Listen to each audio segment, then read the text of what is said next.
Right, so today we are testing the RX 6800 XT in Cyberpunk Phantom Liberty. Now, we're pairing this GPU with a 12700K CPU. That's again paired with 32 gigabytes of DDR4 4000 MHz CL18 memory. We'll be testing at 1080p, 1440p, and 4K. And let's just go over the settings here.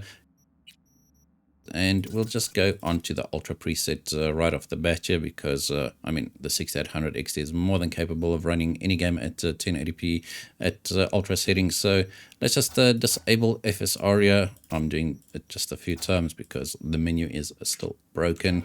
All right, let's just start our frame rate counter there, and you can see we are getting around 100 frames per second, right? So this is just as you enter Darktown. This is a very CPU demanding area, so you'll see that we are more often than not CPU bound. I mean, the GPUs is dropping below 90% there at times. That's to be expected. I mean, it is an RX 6800 XT at 1080p, so even on the ultra preset we are slightly CPU bound. Not a lot. I mean, we are dropping down into the upper 80s there for the GPU usage, so definitely not a terrible experience, but I mean, we are definitely missing out on some GPU performance here. So I won't be testing too much at 1080p, just purely because we are CPU bound and it renders GPU benchmark videos useless pretty much. But I did record this video. This is my second attempt. My mic stopped working in the middle of the previous recording for whatever reason. Anyway, so you can see we had an average there of 93 frames per second. Our 0.1% and 1% lows are pretty respectable as well. But I mean, that's to be expected with this GPU, right? So let's see. We're going to leave the exact same preset, Ultra. I'm just going to enable ray tracing here. So let's do all the options for ray tracing. You can obviously select which options you want to enable. You can toggle them individually. I just want to show the performance with all the ray traced options enabled. And for this, we will need FSR, right? So I'm just going to go down to FSR Quality for this just to see what happens. Right, let's reset our numbers, and you can see we're getting 50 frames per second here, right? So definitely not ideal. Let's see what we need to do to get 60 frames per second here. Let's do balanced, and still not. Right, so performance. Alright, so now we're at 60 frames per second. I mean, the image looks extremely soft, extremely pixelated in movement. Just look at the shimmering there in the background there. Definitely not something that I'd recommend you play it. I mean, we're dropping below 60 frames per second, even just in this short run here. The input latency has taken quite a bit of a hit, especially when it drops down below 60 frames per second. You can start feeling it in the mouse. Sorry if I'm making you nauseous. I enjoy moving my mouse around just to get a feel for the input latency, even during recordings. It's just a bad habit. Alright, so 60 frames per second at 1080p with ray tracing enabled. And not the best experience, and definitely not worth it in my opinion, because I mean, we are using FSR Performance here. That's a very aggressive upscaling, especially at 1080p, and I mean, I'm hesitant to use even quality at 1080p, so I mean performance is just much worse. Alright, so but we had an average of 60 frames per second, which is okay, I guess, if you don't take the visuals into consideration. Personally, I don't think it's worth it, just because ray tracing is supposed to make the game look better, but you have to use such aggressive upscaling that it makes the game look completely broken. Right, next up, let's do 1440p, and we'll be doing this on native again, and we'll use the quality preset, or the ultra preset, sorry. Just manually disable FSR here, and I'll just do that because once again the menus are broken. So on the ultra preset, no FSR, no ray tracing. All right, let's just start our benchmark run here, and you can see we are now getting around 70 frames per second, right? But the game does look much better than previously. I mean, FSR Performance at 1080p is just terrible. But just look at the background there, that fence there, it's still shimmering a bit. The native TIA implementation of this game is definitely not the best. I mean, this is without any FSR upscaling, so it's not upscaling to blame for that. It's just the anti-aliasing is not ideal. But you can see we are maintaining 60 frames per second here. Most of the time it did drop just below 60 frames per second there. It's definitely not the end of the world. If you're aiming for 60, then this is a pretty good experience.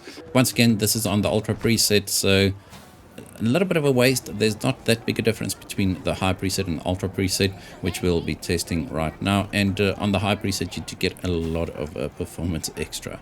Right, so let's go to the high preset here, and once again, just disable FSR here. Alright, so we were just above 60 frames per second here. Let's reset our numbers, and now we're closer to 80 frames per second, right? So we had a nice almost 20 frames per second bump here, especially inside. You'll see going up to the 90s here. So definitely, if you want to play at 1440p native, the high preset is more than adequate. That was just an autosave. I'm going to restart the numbers there. Unfortunately, the game does autosave every 5 minutes, I think, or every 10 minutes, and then there's a bit of a spike, especially in the 1% or 0.1% lows, which you can see in the frame time graph there. But this is a pretty good experience, right? Our average is above 80 frames per second here. It might be a little bit lower if you do play outside and you drive around and there's a lot of combat, etc. I just chose this specific scene because it is pretty demanding. Right, so a pretty decent average there for 1440p native. Right, so let's just say you want to play on the Ultra preset. Let's just go to Ultra. Let's go with the suggested FSR Quality here. I'm just going to make sure that quality does get applied. I just do this because the menu is broken. Just ask Linus Tech Tips regarding their 1490 videos. And I press the wrong buttons all the time. And now we're getting almost the same frame rate as what we had at on the high preset, right? Except now we're on Ultra. Once again, I don't think you should be playing on Ultra. I think high with FSR Quality at 1440p is definitely a good experience, which we'll test next. But if you are one of those that absolutely have to play on Ultra, just you can. I mean, even at native you'll get 60 frames per second, and with some form of upscaling you definitely are way above 60 frames per second. I know my benchmark run is not perfect. It does go slightly off course every now and again, but that's just to give you a little bit of a broader experience. That's just my excuse for me not knowing which direction I should run. Alright, so once again an average of 80 frames per second there, and our lows were pretty respectable as well. So now let's just go to the high preset here, and we'll still use FSR Quality, right? Once again, just make sure that it does get applied. Alright, so just reset our numbers there, and now you can see we are getting 100 frames per second, whereas previously we got 80 frames per second. So it's a nice 20 frames per second boost there to the performance, and not much visual quality loss going from ultra to high. That's my personal opinion. This is actually where I play this game. I play on 1440p on the high preset with FSR set to quality, no ray tracing, and this is on a 165 hertz monitor, so the motion fluidity is exceptional. And this is also with FreeSync enabled, so I mean it is a pretty smooth experience, and FSR quality at 1440p does look okay. And you can see we are getting a pretty high frame rate, almost a high refresh rate. I mean, depending what you call for high refresh rate. I do try to aim for 90 frames per second and above. 120 frames per second is ideal, obviously, but that's pretty much it. Alright, so let's see what settings we need to use at 1440p if we want to enable ray tracing. I'm just going to use the medium quick preset at 1440p. Let's just go to FSR Performance right off the bat and see what we can do here with ray tracing. I'm not expecting any miracles, probably around 40 frames per second once again. So everything is enabled. Ray trace lighting is set to medium, and let's reset our numbers, and 45 frames per second it is. Now I saw that pretty much this is where this GPU likes to run with ray tracing enabled. Even inside where it's slightly less intensive, we don't see 60 frames per second. So let's just see if we can actually hit 60 frames per second with with FSR Ultra Performance. All right, reset our numbers, and there we go. So we are pretty much well, almost getting 60 frames per second all the time. But just look how soft the image looks, very pixelated. You'll see it in the finer details. Just look at the crate there where the people are sitting on. I mean, that's supposed to be a lock of some sort, and from a distance it just looks like dotted lines.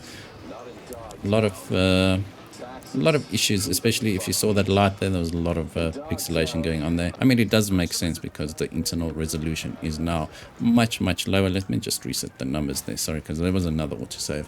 I can disable that, but then I do forget to enable it when I actually play the game, and then it's just a mess. But I mean, we did get an average of 60 frames per second, right? Just at what cost? I don't think it's worth it to play it. As I said earlier, ray tracing is there to make the game look more pretty, and if you have to use upscaling like this, then it definitely defeats the purpose. Alright, so let's move on to 4K here. Right, we're now at 4K, and I'm just going to start us off on the medium preset here, just without FSR. So let's just make sure that it does get disabled. So 4K on the medium preset, no upscaling, and let's see what happens here. And see in the 40s. I mean, this is without ray tracing, and it is pretty much expected. 4K is very demanding, and this 6800 XT is pretty much on par with an RTX 3080. Now, I know that these GPUs were pretty capable of doing 4K 60.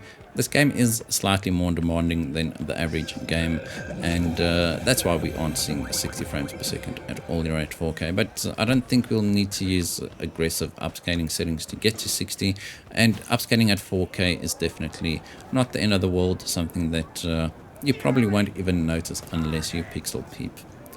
Alright, so let's see what we need to do to get 60 frames per second here. I think we might be okay with quality.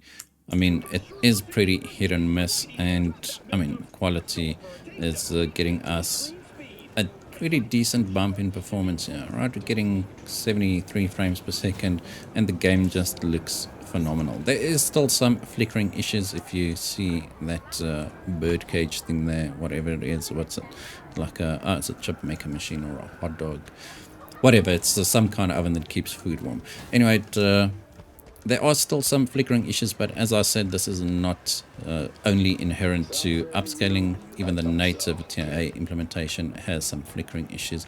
But we are actually staying above 60 frames per second 4K medium with the FSR set to quality. This is actually a pretty good experience, this.